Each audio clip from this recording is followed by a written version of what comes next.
kepada Tuhan, sebab Ia baik, bahwasanya untuk selama-lamanya kasih setianya. Sungguh Maha Kudus, dengan darah anak domba, masuk dengan hati tulus, menyembah Yang Maha Kuasa. Masuk Tuhan Maha Kudus, masuk Tuhan Maha Kudus, dengan darah anak domba, masuk dengan hati tulus, menyembah Yang Maha Kuasa.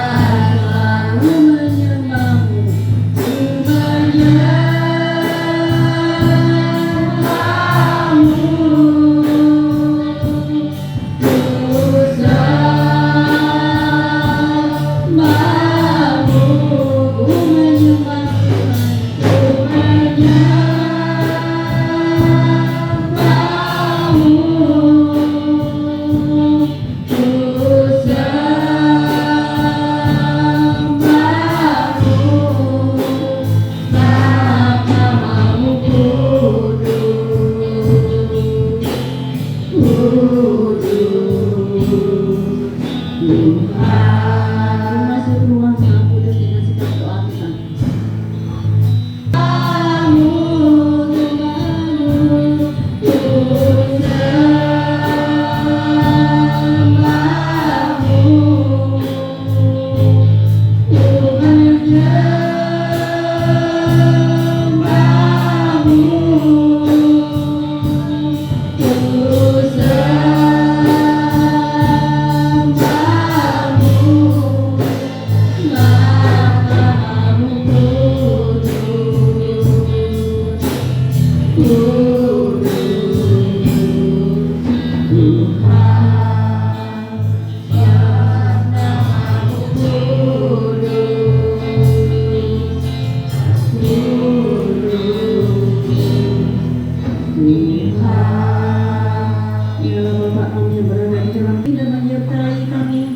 Dapat bersama-sama jemaat Tuhan dapat ini untuk memuji dan memuliakan Engkau Tuhan. Oh Tuhan Yesus, terima kasih karena Kau telah memimpin kami dari hari yang lalu sampai hari ini. Kami dapat memuji dan memuliakan Engkau Tuhan, dapat berterima kasih, dapat memuji bersama-sama jemaat Tuhan dapat ini Tuhan. Oh Tuhan Yesus, biarlah Kau terus memimpin dari permulaan, pertengahan, hingga akhir kebaktian kami pada hari ini. Biarlah Tuhan terus menyertai pada tengah-tengah kami, dan kami bebas memuji dan memuliakan Engkau Tuhan. Oh Tuhan Yesus, sekiranya dapat saat kegelapan yang tidak senang melihat kami bersatu hati mengusir jauh di tempat ini, bahwa kami tahu Tuhan sentiasa di dalam hati kami Tuhan, di dalam jemaat ini. Oh Tuhan Yesus, dan terus memimpin bagi jemaat Tuhan yang sudah sampai hati pada hari ini, bersama-sama dengan kami memuji dan memuliakan Engkau Tuhan. Biarlah Engkau terus memimpin dan menyertai mereka. Sekiranya mereka kelemahan iman, biarlah Kau terus memberi kerinduan kepada mereka Tuhan, supaya mereka dapat tetap ke tempat ini, dan kerinduan memuji dan memuliakan Engkau Tuhan. Sekiranya mereka rasa sakit, biarlah Kau terus memberi kesembuhan kepada mereka Tuhan, dan memberkati mereka Tuhan.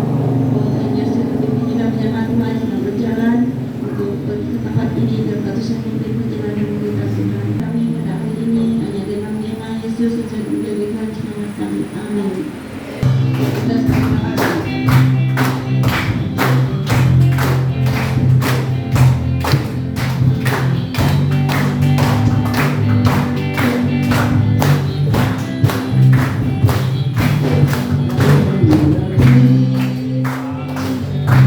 Puji Tuhan,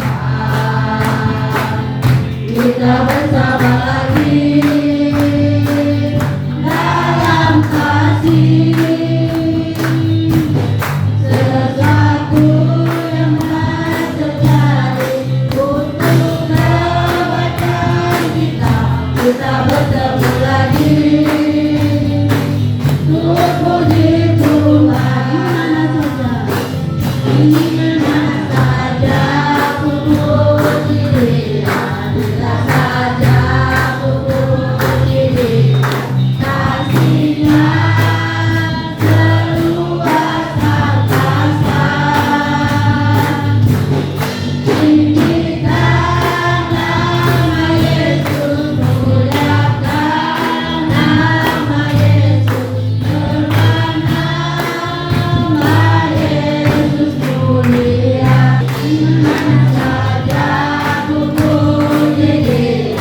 Yang selalu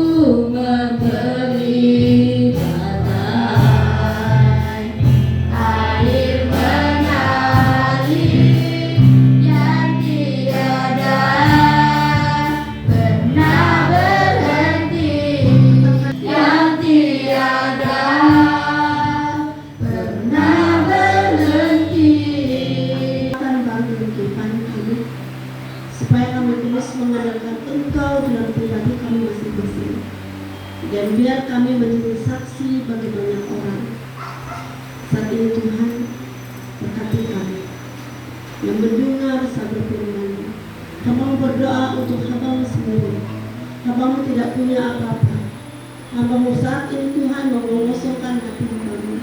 Kalau di dalam hamba-Mu berbicara menurut keinginan dari hamba-Mu, ampuni hamba-Mu Tuhan. Tapi kalau ini firman Tuhan ini datang dari Tuhan, biar firman Tuhan ini menjadi berkat bagi kami semua pada saat ini. Terima kasih Tuhan. Terima kasih Yesus. Terima kasih Yesus. Terpujilah nama-Mu Tuhan.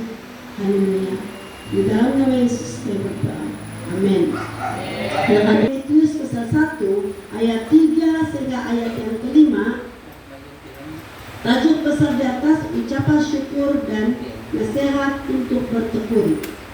Dalam ayat yang ketiga, mari kita baca sama-sama sampai ayat kelima ya. Ya, kita baca dalam ayat yang ketiga dalam 2 Timotius 1 ayat 3 sehingga ayat yang kelima. Mari kita baca sama-sama. 1, 2, 3.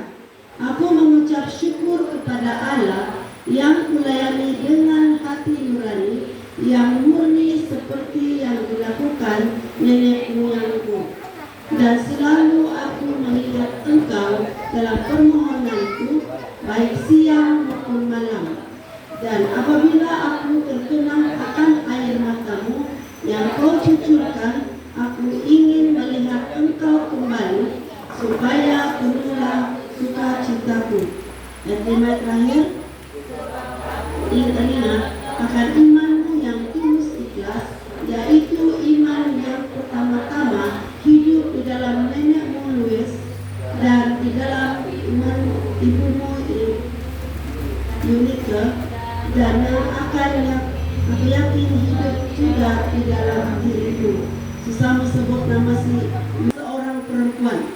Nah, pertama itu pada seorang perempuan di sini, yaitu dia menjadi seorang apa? Menjadi seorang apa dia kepada suami? Hah? Seorang istri. Lepas itu seorang ibu dan seorang apa? Nenek. Pandai sih. Menjadi seorang nenek kepada cucunya. Nah, tanpa kehadiran seorang ibu, ia seperti anak-anak ayam yang kehilangan induknya. Kamu pernah nampak ayam kah? Anak ayam. Kalau dia tersalah radar dari ibunya, apa yang akan terjadi kepada anak itu? Tersesat. Kedua apa? Mencari ibunya. Dan apa lagi? Macam mana cari ibunya? Dia bising kan? Dia bising sebab dia cari ibunya. Nah, demikian juga di dalam keluarga pentingnya seorang perempuan. Nah, kenapa di sini?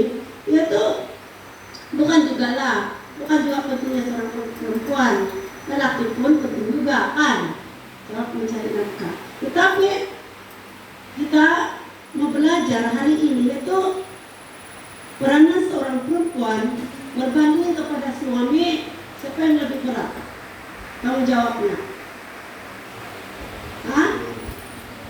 Siapa mau membela dirinya di sini? Istri kan? Siapa mengaku istri? Istri yang paling berat di dalam keluarga. Kenapa? Kamu bilang kalau laki-laki, mana ada apa berat punya kerja itu? Kan? Duduk dalam rumah saja jaga anak. Kamu pikir kalau jaga anak itu susah, senang tak? Kalau polis cari anak, kalau anak kamu ada masalah, dia cari bapaknya kah? Siapa yang carinya? Siapa mau ditangkapnya? Ibunya. Kenapa? Karena itu seorang istri, yaitu dia bertanggung jawab di dalam keluarganya. Dan dia seorang ibu, dia harus ada peranan untuk menjaga anak-anaknya. Jangan pula laki-laki, kalau kamu dengan perempuan saja, lepas tanggung jawab kan? Tidak boleh tuh. Dan seorang nenek pada cucu-cucunya, biarpun nenek-nenek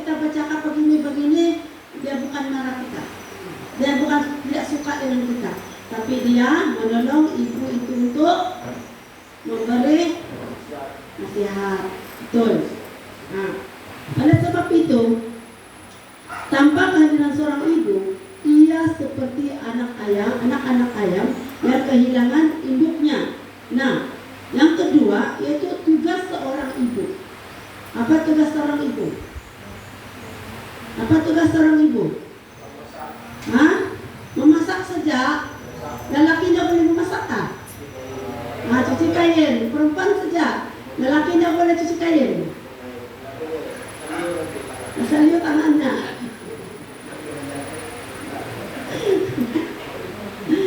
Kalau peranan seorang istri, bukan kamu suruh aja istri kamu memasak.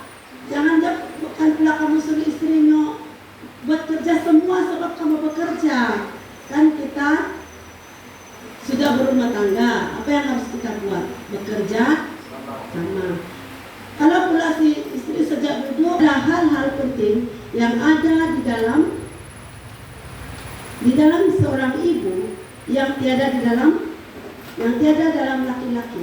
Itu apa? Tugas seorang ibu. Dia mengandung, kan?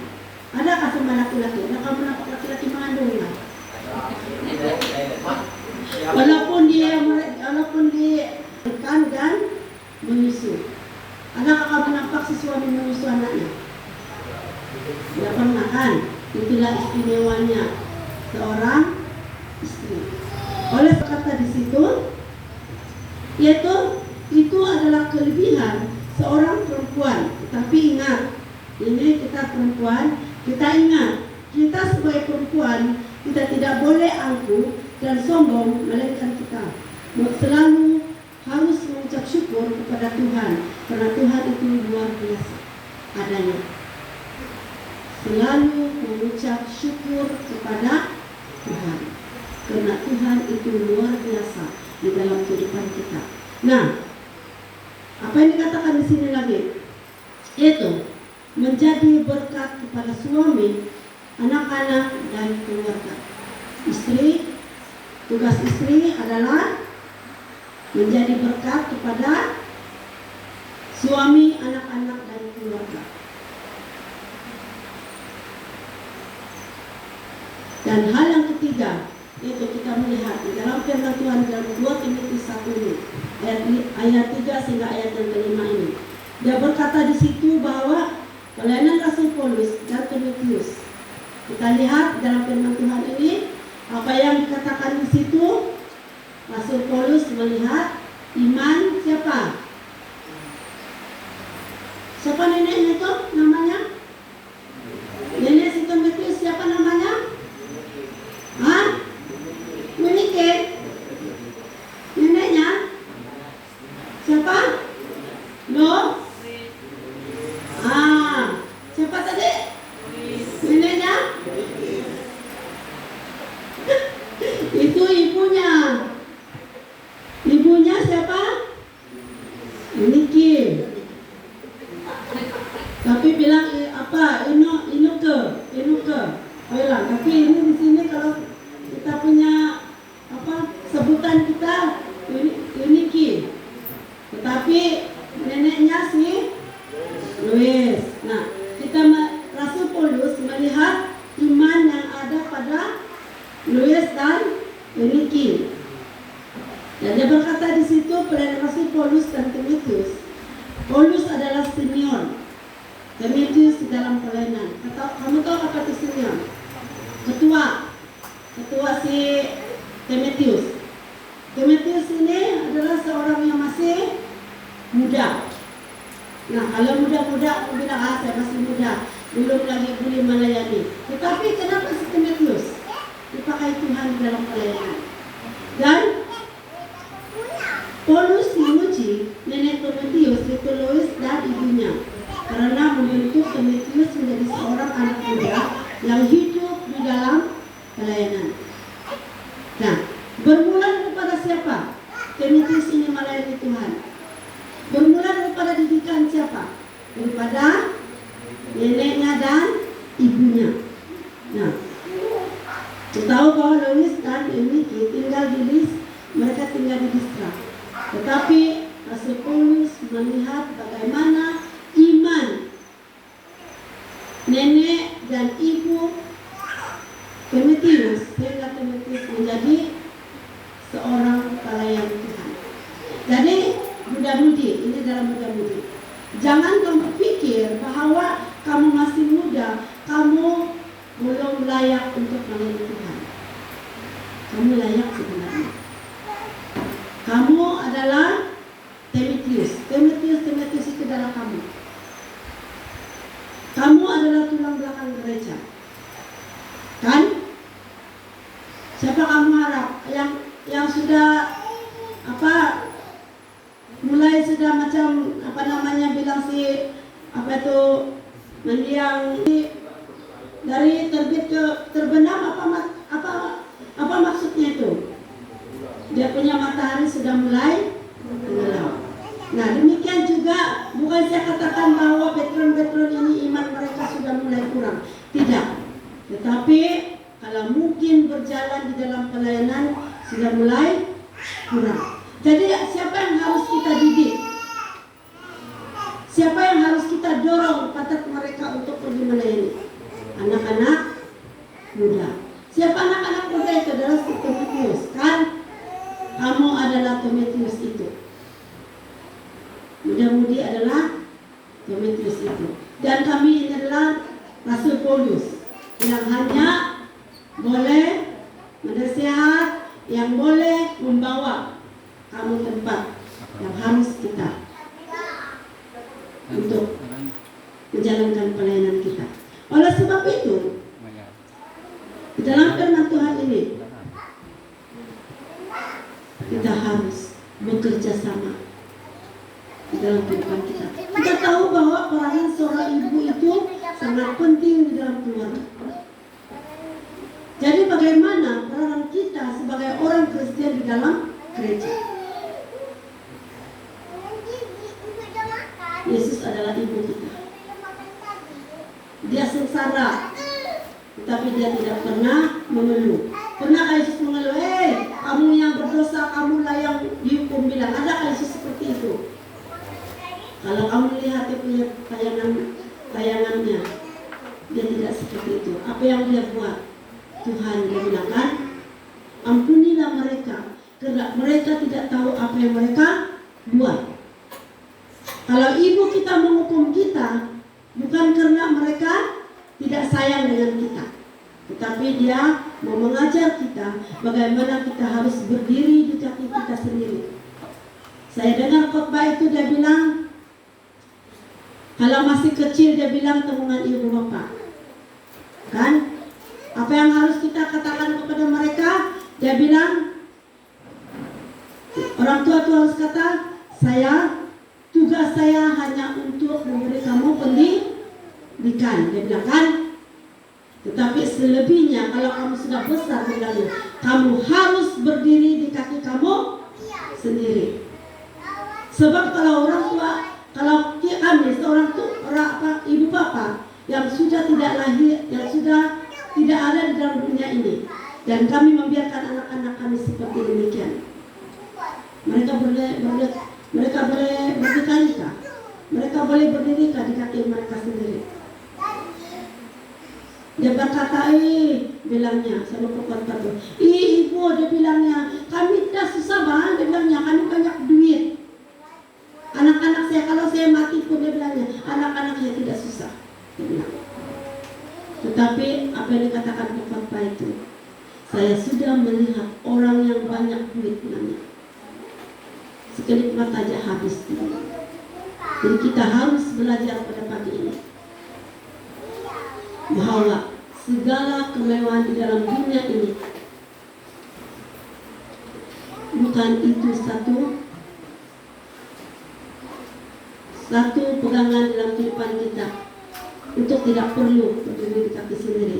Ingat ya, mudah-mudi orang tua kamu memberi kita sekolah supaya kita belajar bagus-bagus. Apabila kita sudah besar, kita boleh berdiri di kaki kita sendiri tanpa bantuan ibu bapak. Dulunya kecil-kecil kita, ibu bapak kita yang susah, kan? Bagi kita makan, bagi kita kesenangan. Tetapi apabila kita besar, kita ingat nasihat ibu bapak itu kepada Tidak selamanya ibu bapak itu bilang kamu harus belajar, kamu harus belajar. Kalau ibu bapak kita sudah tiada, bangunkan lagi dia bilang, ini kamu harus belajar, berdiri kaki kamu sendiri. Bilang, kamu akan menjadi takut dan kamu akan lari kan? Hai, sudah milih sudah ini. Kenapa pula dia bangun kasih nasihat lagi sama saya? Dia bilang. Sekarang kita belajar bagaimana kita harus berdiri di kaki kita sendiri. Saya juga berdoa kepada Tuhan. Saya seorang ibu, saya juga seorang bapak. Saya harus memberitahu anak-anak saya. Saya kasih sekolah kamu. Saya cakap dengan mereka. Selebihnya saya cakap saya tidak boleh membuatkan kamu membuatkan kamu gembira, membuatkan kamu senang hati. Apa yang kamu perlu, apa yang kamu mau ada dengan orang lain. Saya cakap dengan mereka, kamu harus sabar, kamu harus belajar bagus-bagus. Apabila kamu sudah bekerja, kamu akan mendapat apa yang kamu perlukan. Saya cakap dengan mereka. Itu adalah seorang ibu. Saya harus berdoa kepada Tuhan, sebab saya tahu saya tidak punya kemampuan untuk marah mereka, untuk menasihati mereka, karena mereka sudah besar. Tapi saya harus berdoa kepada Tuhan supaya Tuhan memberi jalan yang terbaik untuk anak-anak saya. Jadi saya pikir ini adalah juga satu impian seorang istri kepada suami dan kepada anak-anak mereka. Kita lihat, dia berkata demikian dalam kesimpulan firman Tuhan itu adalah istri atau ibu adalah tiang di tengah keluarga. Karena maju mundurnya keluarga adalah karena seorang istri dan seorang ibu. Betulkah tidak? Kan? Majunya seorang suami, seorang bapak, seorang anak berpunca daripada istri dan ibu mereka. Dan dia berkata demikian, istri adalah bendahari keluarga. Ingat, bapak-bapak, yang bakal bapak, yang belum ada rencananya menjadi seorang suami, kita ingat, istri adalah bendahari keluarga. Ingat, siapa yang pegang duit kamu? Istri kah atau suaminya yang pegang duitnya? Hah? Walaupun istrinya sudah ada kerja, tapi siapa yang pegang duitnya? Hah? Masing-masing. Bilang ada satu ibu tidak ada kerja, bilangnya, atau kakaknya kok kerja, dia bilangnya. Aku tahu, dia bilangnya, suami saya tidak bilangnya besar gajinya, dia bilang. Sama istrinya, duitnya sama dia juga. Tetapi yang apa? Walaupun dia menjadi bendahari, dia tahu apa kekurangan di dalam pandai di dalam keluarganya. Jadi yang harus pegang itu, yang menjadi bendahari adalah istri. Bilang kalau istri kerja tidak salah, kan? Sebab dia menolong suaminya, kan? Betul tak itu? Istri-istri, kan? Kalau suami saya kerja, mengelola yang istri. Kalau istri apa? Kalau suami saya kerja, istrinya marah. Sebab ini ada duitnya, dibilang baru anak-anak minta. Tapi kalau si istri yang kerja, si suami bilang, macam mana anak kita ini? Tidak yang jaga. Ya. Tapi kalau demikian tidak salah. Istri atau suami bekerja tidak salah. Yang penting apa? Bijak. Apa? Jangan kau bilang bijak palu pula. Yang penting bijak sana. Bagaimana kamu harus mengatur keluarga kamu? Karena dia berkata di situ, dia berkata di sini, istri adalah bendahari keluarga, harus bijaksana mengatur keuangan keluarga, dan istri harus ada kerendahan hati, sehingga istri atau ibu menjadi Istri dan ibu menjadi kebanggaan suami dan anak-anak. Nah, kita mau agar suami kita, anak-anak kita bangga dengan kita, karena mereka tidak melalaikan kita. Nah, oleh sebab itu penting sekali di dalam kerohanian, yaitu ajar anak-anak kita lagu-lagu rohani ketika mereka masih kecil. Sebab kalau mereka sudah besar, mereka tahu kan. Tapi kita harus didik mereka mulai dari kecil. Apa lagunya itu? Anak sekolah minggu dengar-dengaran, bilangnya. Kan lagunya? Siapa ingat itu waktu sekolah minggu lagi? Hah? Masih ingat? Anak sekolah minggu dengar-dengaran, turut orang tua, terlebih siapa? Itulah tandanya nanti masuk surga. Terima upahnya. Siapa mau terima upahnya di sini? Angkat tangan. Sikit saja yang mau terima upahnya.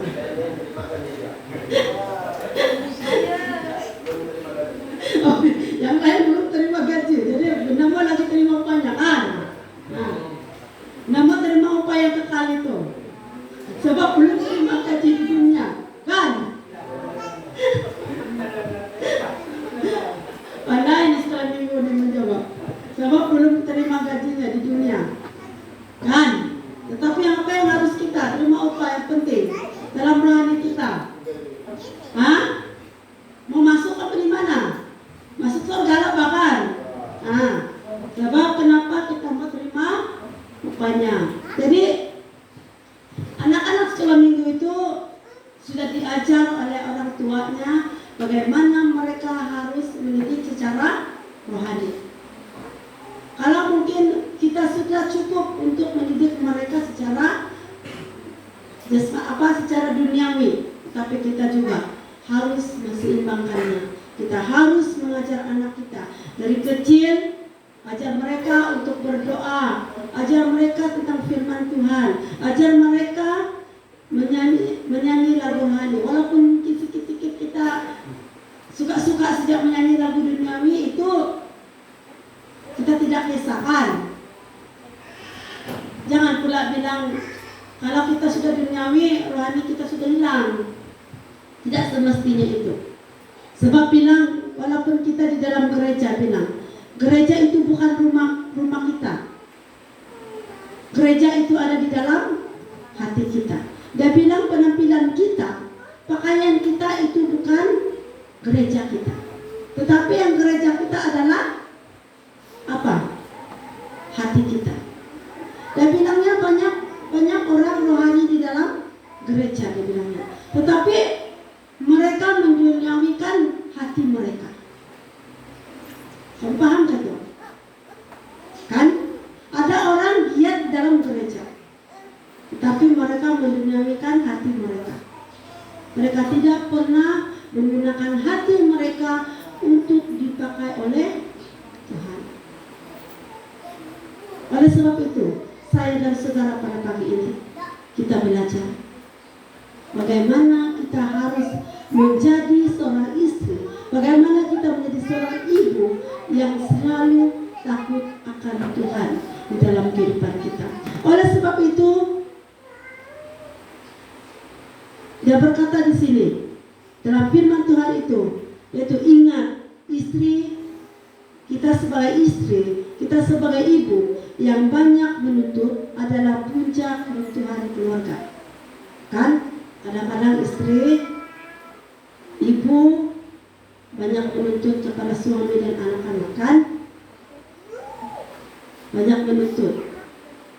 Kalau si suami itu begini, kalau si suami itu bilang, kenapa ini begini, katanya kita ini begini, kan? Hati mereka, karena kita tidak pernah menjaga mulut kita. Kalau saya, anak-anak saya, mami minta begini, carilah kamu kerja, saya cakap dengan mereka. Sekolah dulu kamu bagus-bagus. Kalau kamu sudah ada kerja, saya cakap kamu beli apa yang kamu mau. Mungkin besar lagi daripada yang kamu minta dengan saya cakap dengan anak-anak saya. Kadang-kadang kita menuntut anak-anak, jaga Hawa, bilang kalau pemeriksaan jaga Hawa kalau kau tidak lulus. Nah, kalau saya selalu cakap seperti itu, saya sendiri selalu cakap seperti itu dengan anak-anak saya. Kalau mereka suka main games, ya tubuh kamu saya cakap, main game tak kamu? Saya tengok kamu pemeriksaan kalau kamu lulus, saya cakap dengan mereka. Sebab saya menuntut begitu, karena saya marah. Tapi saya berpikir bahwa itu salah di mata Tuhan. Demikian juga istri-istri, selalu demikian kan? Macam mana anak kau ni hari-hari, minggu-minggu, bulan-bulan kau ni terima duit. Ini saja duit kita. Tidak selalu bersyukur kepada si suami yang sudah bertungkus-menerus di dalam pekerjaan. Oleh sebab itu kita belajar. Kita belajar. Ataupun mungkin karena si istri pernah kerja di rumah, datang-datangnya suami, apalah kalian pada kerjamu di rumah ini? Semua pun kau tidak buat? Bilang. Padahal istri itu sudah penat-penat di rumah, mulut pun bekerja, tangan pun bekerja, kakinya pun bekerja. Datang-datang si suami, hai, karena sudah apa yang kau kasih di meja itu ada.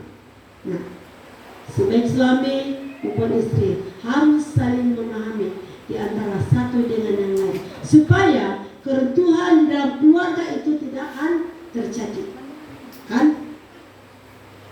Kalau si istri main game dia di rumah, nak juga apa? Ataupun dia tidak bekerja, duduk-duduk saja, salam kuning hai. Nah, apa kabar tempat kerjamu? Dia bilang tidak, dia buat demikian. Si suami pula, aduh, namanya semangat ini. Nah, kan? Oleh sebab itu, jangan keruntuhan di dalam keluarga ini terjadi. Tetapi mari kita belajar hari ini saling menghargai di antara satu dengan yang lain. Oleh sebab itu, ajakan firman Tuhan kita pada pagi ini, marilah kita menjadi Louis dan Yunike, yaitu mendoakan suami dan keberhasilannya.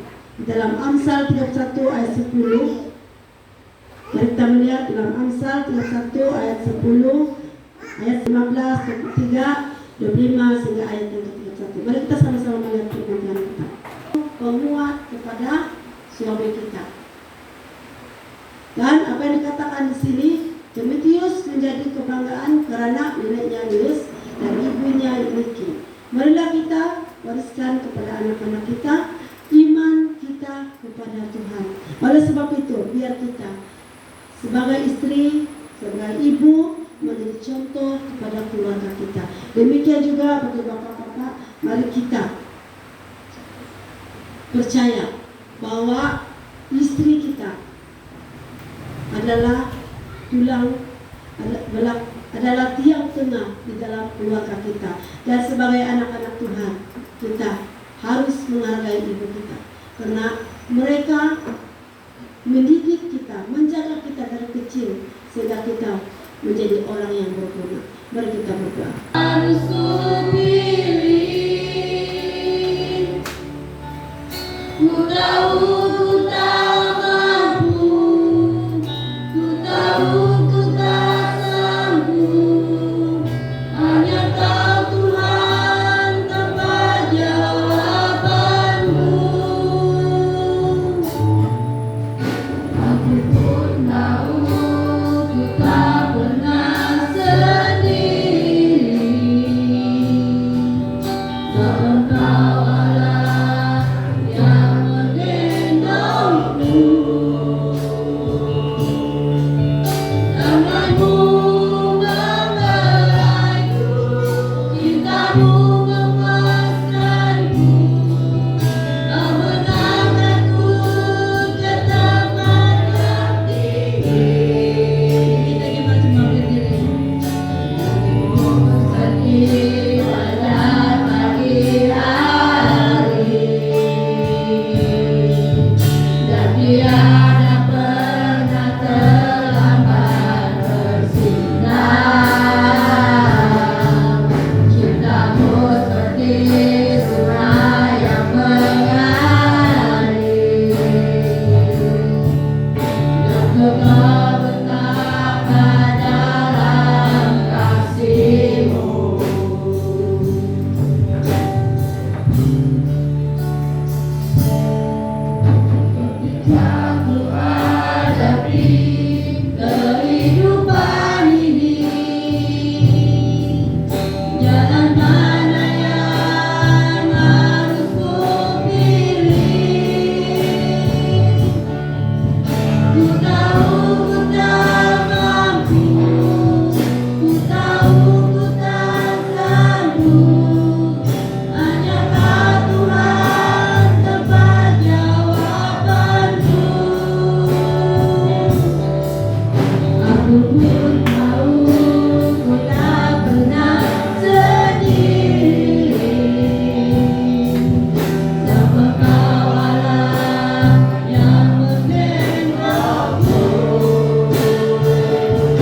terdapat dalam kasih-Mu.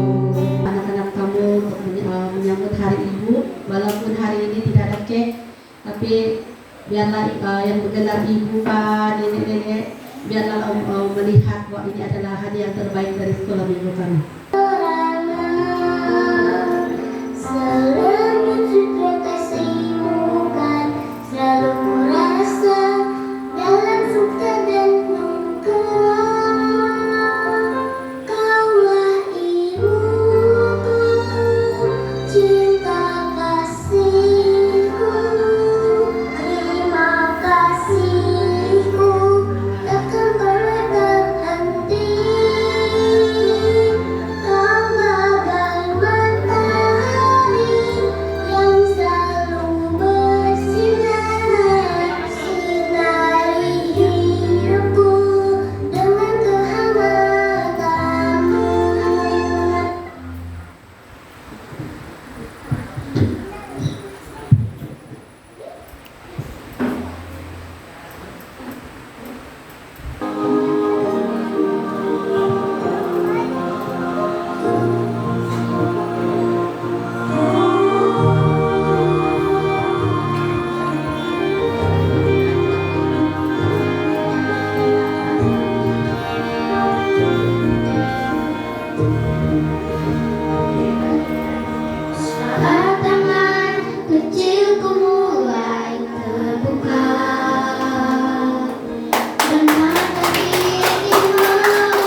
sekolah minggu.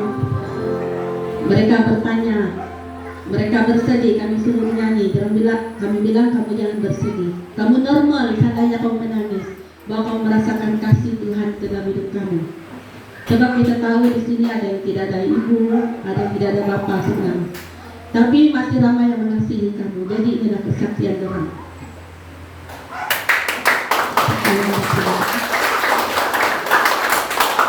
Sementara kami bagi hadiah mereka. Tiada batasnya, iringi tawa penuh cinta. Saat kakiku mulai melangkah, kulihat harapan di wajahmu, harapan yang terbaik untuk diri.